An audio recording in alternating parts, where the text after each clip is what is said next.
Um, Last 3 months, God has taken me through a transformation and a revealing.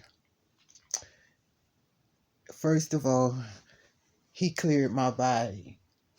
My body just released all the toxins, and I laid here in this room for days and weeks, unable to move and so weak. But when I got through it, I was strong and I was free. I saw the movie Sybil a long time ago, and I said, "It's no way that you can have all those personalities or things can happen to you that you don't remember," because I pride myself on remembering everything since I was 3 years old. So when my transformation and revealing first started, God said, He said, "I know you don't fear anything." He said, "But is it anything you regret?" And I thought about it, and I said, yes. I regret allowing the world to change me from that beautiful, loving, giving, and accepting child that I was into a homicidal, suicidal, uncaring being. That's what I regret. So, the internet, you can get anywhere, you can get any channel. But when I went to Texas to visit my cousin, I went on YouTube and the AFC popped up,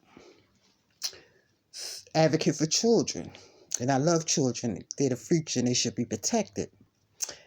So I guess that's why God popped it up. So I watched it. And watching it, I just started weeping. Every episode, I just started weeping and weeping because it hurt me so much. And God told me, He said, your heart is not cold.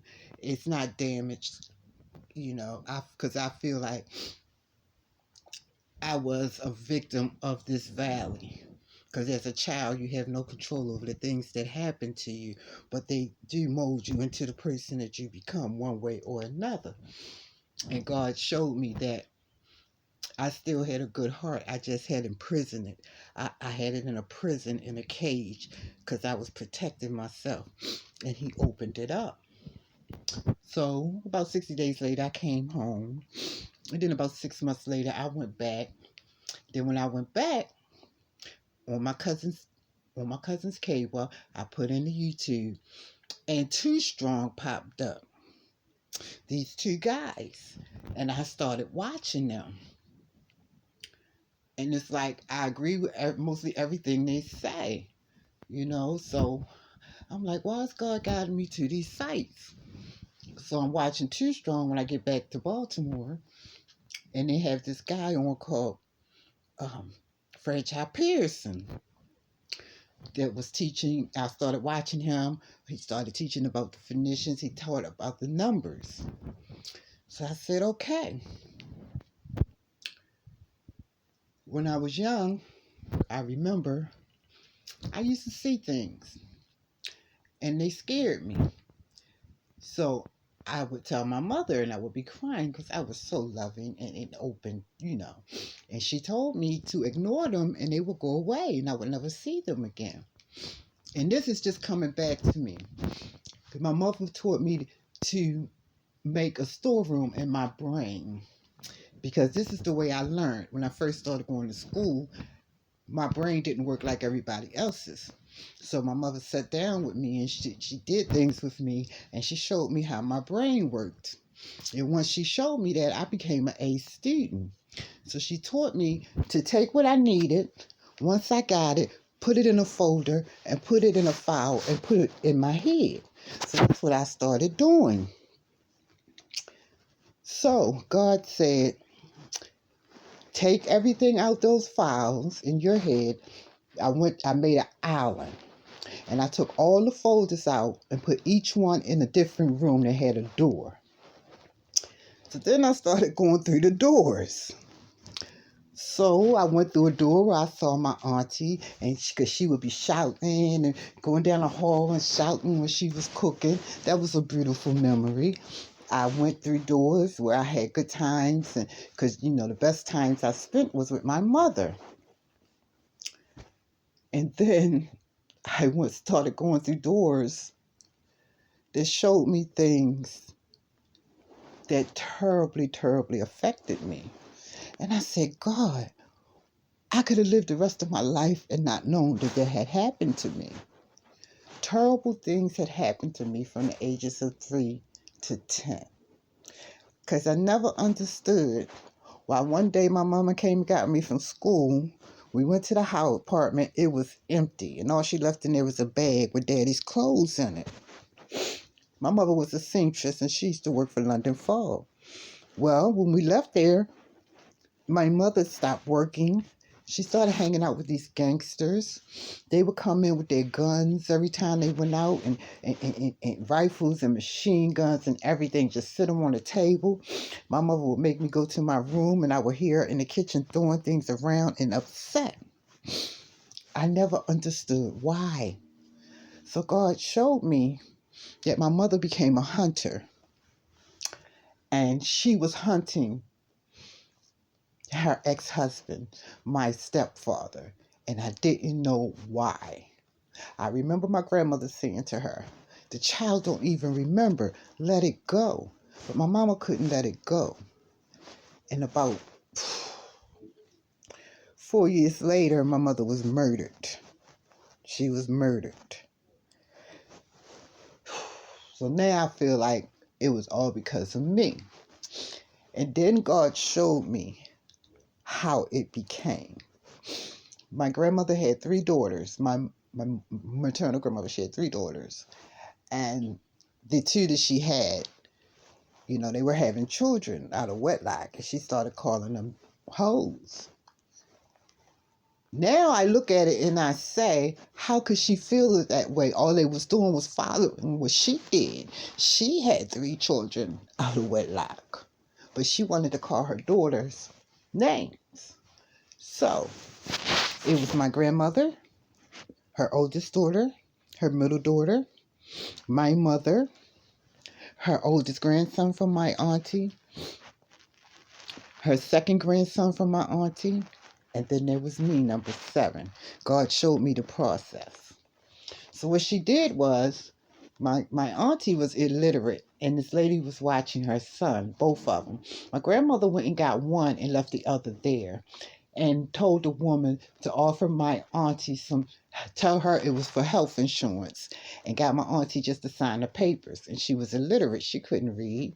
And she went back the next week and the house was clear and my cousin was gone. So God showed me what my grandmother did was took him legally out of her DNA line, which made me number 6. And then she sacrificed me. She sacrificed me, God showed me, to a lust demon. Because I kept saying all my life, why is Satan on my ass? He's always on me. It's like I can't get away from him. And I would say that, and I never really knew that it was true. I had a demon attached to me.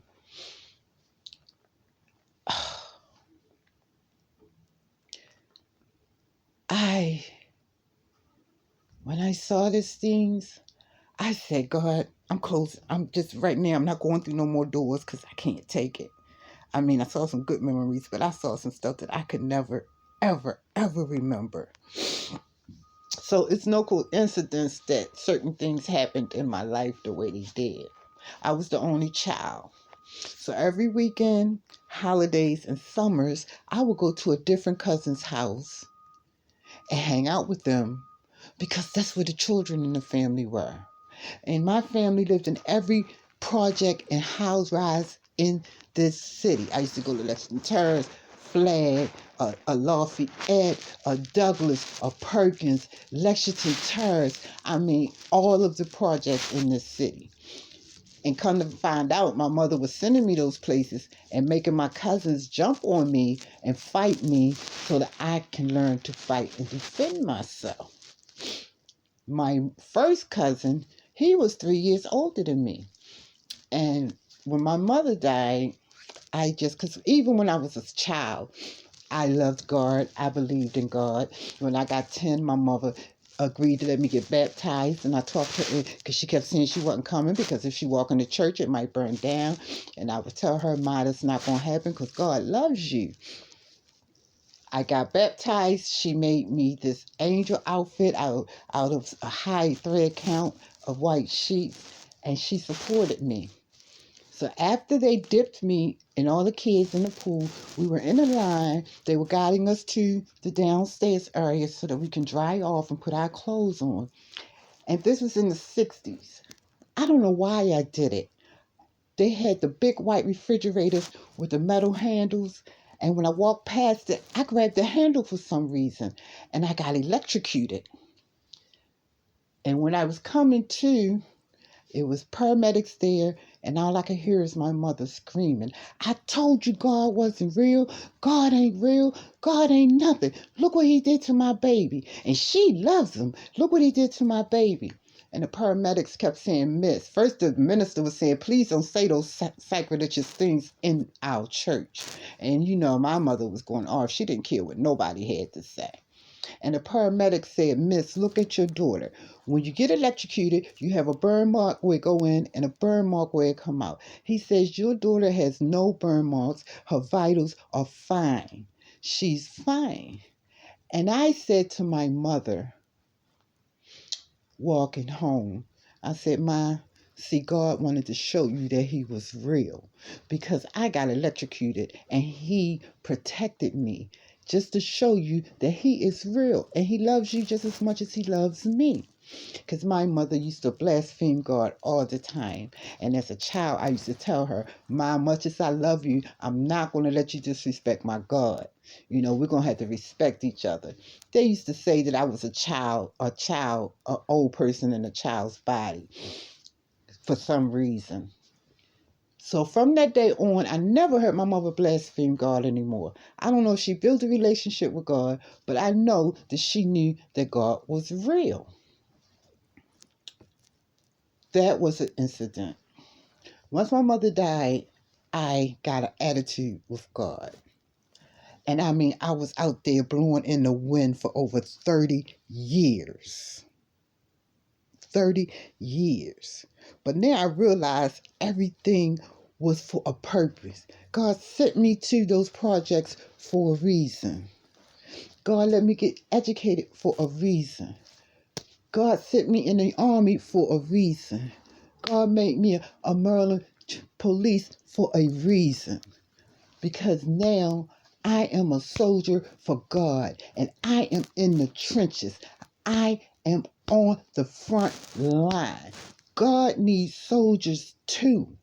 And I feel now that I am one of those soldiers.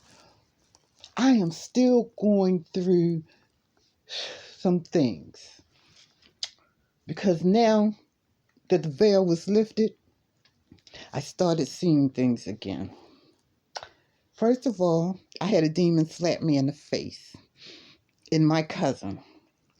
And I said, and I saw it. I mean, I actually saw it. But you know how you love somebody so much and you want to help them? You know, God said flee, but not me. I had to go back because I just couldn't believe what I was seeing. So she apologized and told me she loved me and she wanted me to come and we could hang out. So I let her come pick me up. We went and hung out. We went back to her house. I mean, I was there, and then all of a sudden, she just reached up and smacked the shit out of me. And I told her, you know better. I don't play with my face. Don't put your hands on me again. And this cousin, my first cousin, she was always my security, you know, my protector. Because she used to always say, you the cover girl, and I am the enforcer. Nobody should ever touch your face. I will hurt them. So now I had to fight her because she smacked me again. And I grabbed her arms. And her eyes started rolling back in her head, and this white foam started coming out of her mouth, and this voice came out of her saying, oh, I hate you, I hate you, I hate you, I'm gonna kill you. I mean, and this is face to face. Man, Then the children, the adults and young children came in. They not children, they're adults, but they out came in there and separated us. And I just got my stuff and went outside because I could have seriously hurt her or she could have seriously hurt me because that's how I roll. You know what I'm saying? Think about visiting them projects, two of my cousins jumping on me at a time. My male cousin 3 years older than me. You know what he told me? He said, you know who wins the fight? And I said, who? He said, the one that can take the pain and keep coming back. He said, and I'm going to make sure that you can take the pain of a grown man putting his hands on you and you can still put him down because you're going to be able to take the pain. So back to the subject.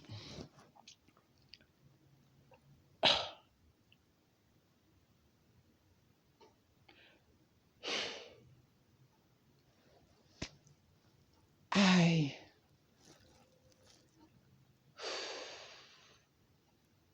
realized that all those years I thought I was out there.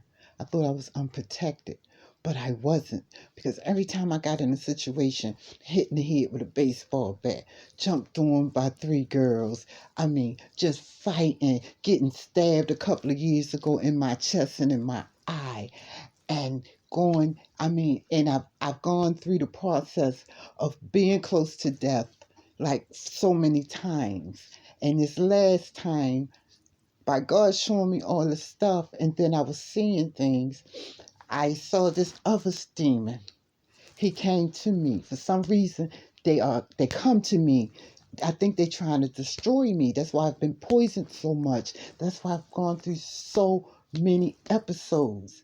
I have become tolerant to arsenic. I have become tolerant to roach spray. I have become tolerant to fentanyl.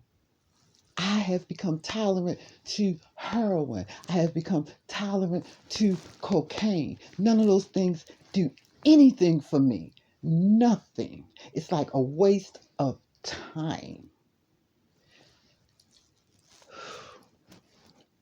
I saw the demon in this guy a few months ago. In his face, in his skull, I saw another skull where he had his dreads up, which looked like horns. His eyes glazed over, and there was nothing but white. Flee. But not me. I don't flee. I just keep dealing with this person because for some reason my mind thinks that I can do something to get this demon out of this person. But no, God said flee. Now I realized that. I came face to face with another spirit. This guy sit there for years trying to talk to me. The last time he tried to talk to me was 3 years ago. It was right after my oldest son died and my first granddaughter died 3 days later. And my mind was just gone. And he wanted to talk to me, and I told him, I said, you know what? I said, I'm going through something right now. There's no place for nobody in my life. He told me, he said, I tell people that's an angel right there.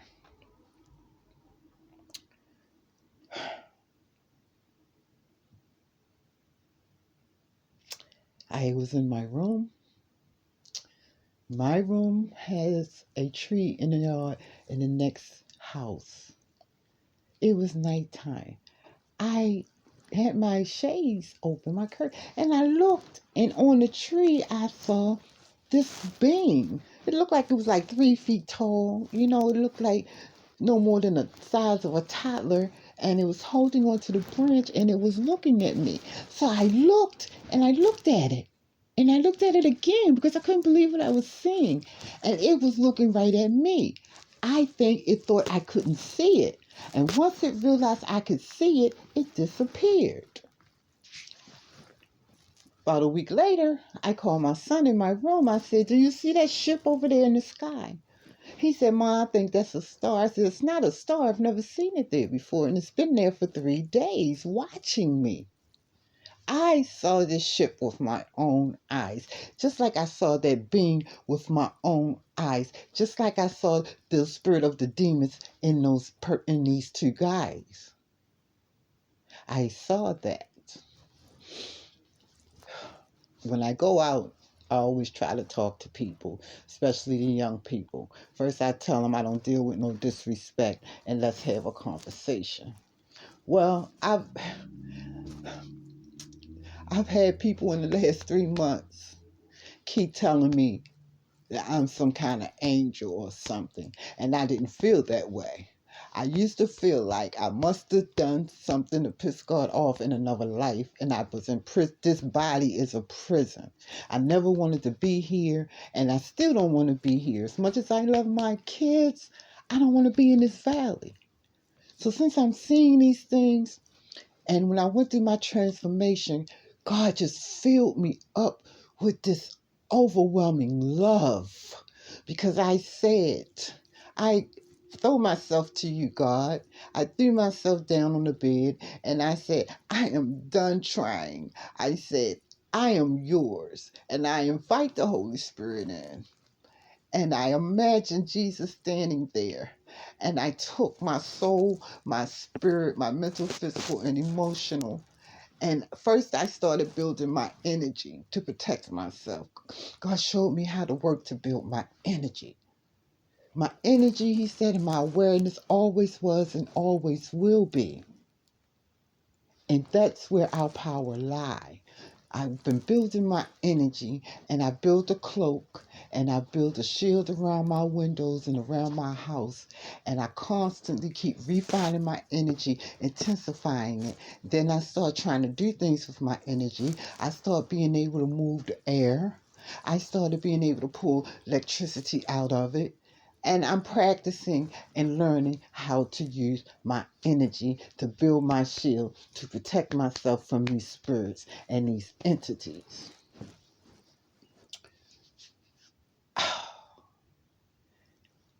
I still, I'm in this body. But God showed me that I wasn't imprisoned in here. He showed me that I chose to come here. That song, Something in My Heart by Michelle A., I will always sing that to God. That was my song with God. And God showed me that I wasn't singing to him, that he was singing to me. And I chose to come here because I looked down and I seen my birth mother, and I seen how she was so broken and destroyed and you know, bruised. And I wanted to bring that love to her. And that's why I came. But then I lost her. So, of course, I just went berserk when I lost my mother because I had nothing. I had no one. Can you imagine being in a species and on a planet with millions and millions and millions of beings that's composed the same way as you, and I have one person, not one human being that gives anything about you, that cares about you? That's like the loneliest feeling in the world. And I never could understand why people that don't even know me, some of them, disliked me just to see me. They hated me. And I realized that the world hated me, and I couldn't understand why. And last week, this lady told me, she said, we were talking, and she said, I don't know you. She said, but you got a light in you. And she said, you got to be careful because that light may attract the opposite, the negative. She said, so you got to be careful with that. I, man, my mind, I felt like after seeing these things that it was something mentally wrong with me. So what did I do? I killed myself. I died again. My son said he came in here, and I'm not going to tell you what means I used. It's very personal because I just wanted to go, just like I've always wanted to go, you know. And he said he talked to me and I didn't say anything. He said, then he shook me and I didn't say anything. He called 911. They told him how to perform CPR. He said he started it, and then when they got here, he said I still didn't come to. So they put me in a blanket and they took me to the hospital. He said he was so afraid. I never thought of the impact that it would have on my son because I was being selfish. I just wanted out. I came to 2 or 3 days later. I didn't even remember the episode. And when I came home, it came to me. I was dead. I was in this dark place. There was no sound. There was no light. There was nothing but darkness and emptiness. And believe it or not, I said, God, I'm willing to go there. I'm willing to be there just to get out of this valley because I'm tired of being abused, treated like crap, pushed to the side, unloved, and no one cares. God won't let me die. One time, I almost died. They did a surgery on me, and they said I should have died, but I didn't. So this is like my sixth death in this body. And I was listening to the Bible, and he said at the end times, man will want to die and try to die, but won't be able to die. So for some reason, I'm not allowed to die. So I felt like I have to listen to God and do what God says. And that's what this video is. But I was still, I'm human. I'm questioning things. So what did I do? I signed myself in the psych ward last month because I felt like I must be going crazy. I must be schizophrenic because my oldest son was schizophrenic. It must be something going on with me. So they did all the tests, the blood tests, the MRIs, the CAT scans, and I had a learned psychiatrist that has been in the business over 20 years tell me, Miss, there's nothing wrong with you. There's nothing wrong with your brain. There is nothing wrong. You have no diseases. You have nothing wrong with you. You're in your 60s. Most people, he said, you got a little bit of crystallizing in your artery of your heart. He said, an average person starts those crystallizing when they're in their 30s. You're in your 60s and you're just starting. And he said, as far as your mental state, he said, there's nothing wrong with your mental state. You're not schizophrenic. You're not bipolar. And there's nothing, what they did? Only medicine I was on was my blood pressure medicine. Everybody else in the psych ward on all these psych medicine, and I'm on nothing. So I had to take that and go home with it. So that means what I see. It's real. What I feel. And I realized, I said, God, I realized that I do fear something. I mean, I fear nothing in this valley and no one. I have no problem with putting a motherfucker down that step to me. This is, try to put their hands on me. I have no problem with that. You know what I'm saying? I said, God, I realized there's something I do fear. Because once I felt that love, it was so overwhelming, so fulfilling. I feel it now. It's like you're going to bust. That love of God is so overwhelming. And I realized that I don't need people in this world to love me. I don't need people in this world to like me. I have God that loves me. Even though I am a wretched sinner, He still loves me. And I have that feeling, and I walk with it. Because God released my heart, and it belongs to Him. So I'm walking with that. And I wanted to make this video because I feel like I'm supposed to. So in the next video, I'm going to talk about how to take control of it, and not control your energy, your flow of your energy, refine your energy, intensify it, and use it to build a shield around your body.